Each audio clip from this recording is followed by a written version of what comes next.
Hello friends, मैं ज्योति स्वागत करती हूँ आप सभी का अपने चैनल ज्योति की आवाज़ में।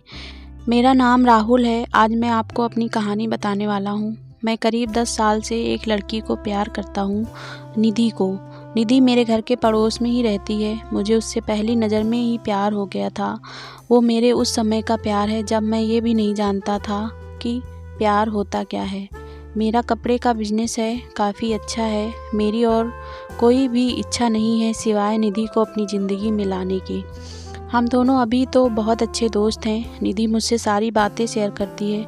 अभी तक मैंने उससे प्यार का इजहार नहीं किया है। निधि का एक सपना है कि उसे मुंबई जाकर एक एक्ट्रेस बनना है, फिल्मों या टीवी में। इसीलिए मैंने उसका सपना पूरा करने के लिए उसकी मदद की, उसके घर वालों को मनाया और उसे मुंबई भी मैं ही छोड़ कर आया था। निधि के पापा बचपन में ही चल बसे थे। उसकी मम्मी के साथ वो अपने मामा के यहाँ रहती थी।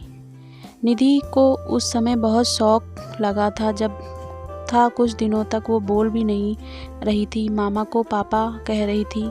उस समय से उसका परिवार निकल गया।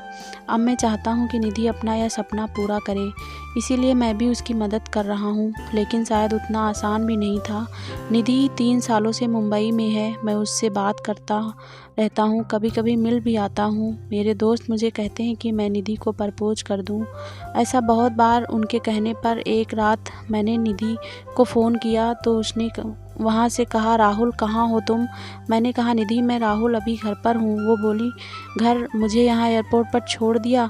मुझे कुछ समझ नहीं आया। मैंने बोला, निधि मैं राहुल। वो फिर बोली, हाँ बोलो। मैंने बोला कि मुझे तुम्हें कुछ कहना है। ऐसा कहकर मैंने आई लव यू बोल दिया और मेरी खुशी का ठिकाना नहीं रहा जब निधि ने भी I love you too Rahul बोला और बोली कि मैं आ रही हूँ सुबह तुम्हारे पास। सुबह वो भी आई और साथ में उसके माँ और मामा भी शादी की बात करने आए। मेरे मम्मी पापा मानेंगे या नहीं इसका मुझे पता नहीं था, लेकिन उनके जाने के बाद मम्मी बोली कि 3 दिन में शादी है। मैंने बोला, इतनी जल्दी? मम्मी का मुंह थोड़ा उतरा हुआ था। वो बोली, यह सब तुम्हें पहले सोचना था, अब तो जल्दी करना पड़ेगा ना। मुझे घर वालों का रिएक्शन समझ नहीं आ रहा था, लेकिन मैं इस बात से ज़्यादा खुश था कि मेरी शादी निधि से हो रही है। जल्दी में क्यों हो रही है इसका मुझे पता नहीं था, लेकिन मैंने मना नहीं किया। शादी को अभी 3 दिन थे। मुझे निधि की आंखों में अलग सा प्यार दिखाई दे रहा था। ऐसा मैंने पहले नहीं देखा था। हमारी शादी हो गई। शादी की पहली रात सुहाग रात। मुझे यकीन नहीं हो रहा था कि यह सब सच है। निधि बिस्तर पर थी। मेरे कमरे का दरवाज़ा लगाते ही वो उठकर मेरे पास आई। निधि ने आकर मुझसे कहा, तुम्हें किसी ने कुछ बताया तो नहीं? मैंने कहा, क्या? निधि बोली, मैंने ही मना किया था कि तुम्हें नहीं बताएं। मैं खुद तुम्हें आज बताना चाहती थी। और फिर उसने जो बताया वो सुनकर मेरे सर पर आसमान गिर गया। वो बोली कि वो प्रेग्नेंट है और बच्चा मेरा है। यह बोलते वक्त उसकी आंखों में आंसू थे। यह बोलकर वो मेरे गले लग गई। लेकिन यह कैसे हो सकता है? यह पहली बार था जब हम लोग गले लग रहे थे, और यह बच्चा मेरा कैसे हो सकता है? और निधि मुझसे झूठ क्यों बोल रही है? उस रात को निधि मेरे कंधे पर सोई और न जाने क्या क्या बातें कर रही थी, पर मेरा तो बुरा हाल था। अब मुझे समझ आया कि यह शादी इतनी जल्दी में क्यों की गई, क्योंकि निधि ने सभी को यह बताया कि यह बच्चा मेरा है। इसीलिए घर वालों ने शादी के लिए इतनी जल्दी में हाँ कहा। मेरा प्यार निधि के लिए बहुत था। अब मुझे ऐसा लग रहा था कि मैं बेवकूफ़ बन गया, पर निधि जब भी यह बोलती उसकी आंखों में सच्चाई ही रहती। बार बार यह भी कहती कि वो मुझसे बहुत प्यार करती है और वो खुश भी बहुत थी। मैंने यह सब 2 महीने तक देखा। इस दौरान मेरे मन में ना जाने क्या क्या चल रहा था। फिर एक रात मैंने निधि को कहा कि निधि, यह सब क्या है?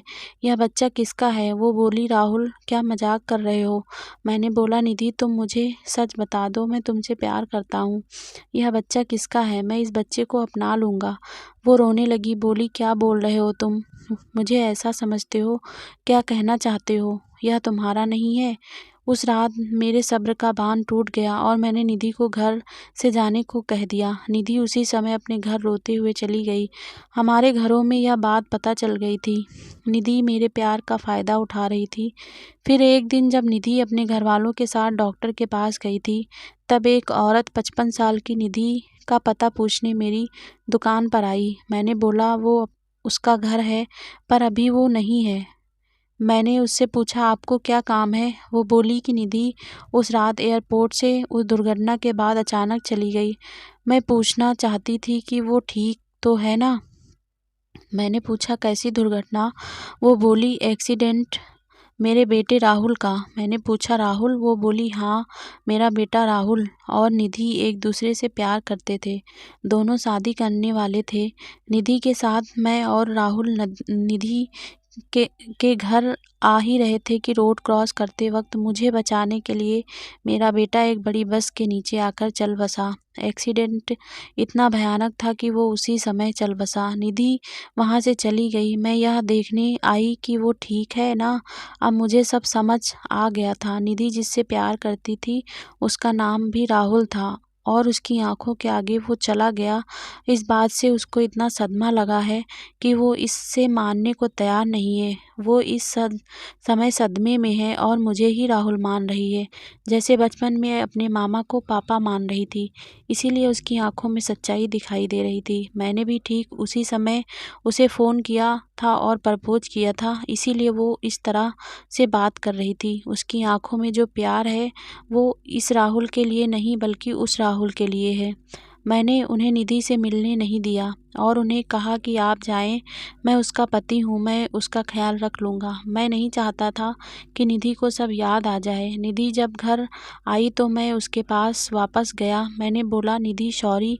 वो रोने लगी, बोली तुम्हें इस हालत में मुझे खुश रखना चाहिए और तुम मुझे रुला रहे हो। उसको रोता देख मुझे भी रोना आ गया। निधि की इस हालत पर मुझे समझ नहीं आ रहा था मैं क्या करूँ। निधि को मैं झूठ कह रहा था लेकिन मुझे यह नहीं पता था कि वो सच को मान नहीं रही है। मैंने निधि को मनाया और अपने साथ वापस ले आया। अब मैं उसे अकेला नहीं छोड़ सकता था। मैं जानता हूँ वो मुझसे नहीं उस राहुल से प्यार करती थी, लेकिन मैं तो उससे प्यार करता हूँ और अभी उसे इस हालत में अकेला नहीं छोड़ सकता। निधि भी मेरी है और उसका बच्चा भी। अब बस मैं चाहता हूँ निधि खुश रहे। आगे क्या करना है, कैसे उसे इससे बाहर निकालना होगा, यह सोचने का विषय है। पर मुझे विश्वास है मेरा प्यार निधि को कुछ नहीं होने देगा। तो दोस्तों कैसी लगी आप सभी को ये प्यार भरी कहानी? अगर अच्छी लगी हो तो प्लीज़ कहानी को लाइक करना, शेयर करना और फ्रेंड्स ऐसी वीडियो के लिए हमारे चैनल को सब्सक्राइब कीजिएगा। धन्यवाद।